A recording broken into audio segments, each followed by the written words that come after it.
পৌষ সংক্রান্তি উপলক্ষে পিঠে পুলির পসার নিয়ে হাজির হয়েছে কালিয়াগঞ্জের বিক্রেতারা। ভাপা পিঠে থেকে শুরু করে পুলি পিঠা, তেল পিঠা এবং পাটিসাপটা সবই রয়েছে দোকানে। মাত্র 5 থেকে 10 টাকার মধ্যে পাটিসাপটা, মালপোয়া, ভাপা পিঠে সহ বিভিন্ন জিভে জল আনা পিঠে পাওয়া যায় মহেন্দ্রগঞ্জ নাট মন্দিরের রাস্তার ধারের একটি দোকানে। বিক্রেতা প্রেম বর্মন জানিয়েছেন, দোকান চালাতে বাড়ির সকলেই কাজে হাত লাগান। শীতের মরশুমে সন্ধ্যায় ক্রেতাদের ভিড় পড়ে প্রতিদিনই, ফলে এই পিঠের ব্যবসা করে রোজগার ভালোই হয়। অন্যদিকে এই দোকানের পিঠে খেয়ে ক্রেতারাও বেশ সন্তুষ্ট। এই ভাপা পিঠার দোকান। কেন ভাপা পিঠা?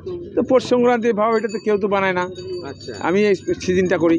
কত বছর ধরে দোকানটা? এটা প্রায় তো 18-20 চলতেছে।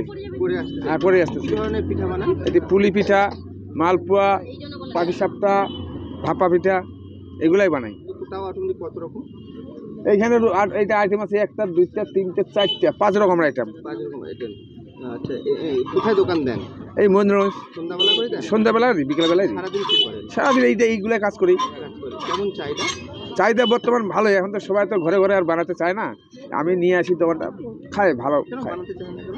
এই তো এখানে এসেছিলাম ভাগা পিঠা কিনতে, একটু পিঠা কিনতে। কেন? এই আজকে কালকে পৌষ সংক্রান্তি আছে, বাড়িতে বানানো তো হয়নি, বানানো সম্ভবও হয় না সবসময়, নানা রকম ব্যস্ততার কারণে। তাই এখানে এসে অল্পতেই পাওয়া যায় কিনে। কি কি পাওয়া যায়? মানে যে 3-4 ধরনের পিঠা পাওয়া যায়, পুলি আছে, পাটিসাপটা আছে, ভাগা পিঠা আছে। কেমন দাম? সব 5 টাকা করে। তাতে অনেকটাই সস্তা নাকি? কেমন লেগে খেতে? ভালোই খেতে, এখানকার ওনাদের ভাগা তো সব থেকে ভালো। প্রতি বছর কি আসা হয়? হ্যাঁ, প্রতি বছরই আসা হয়।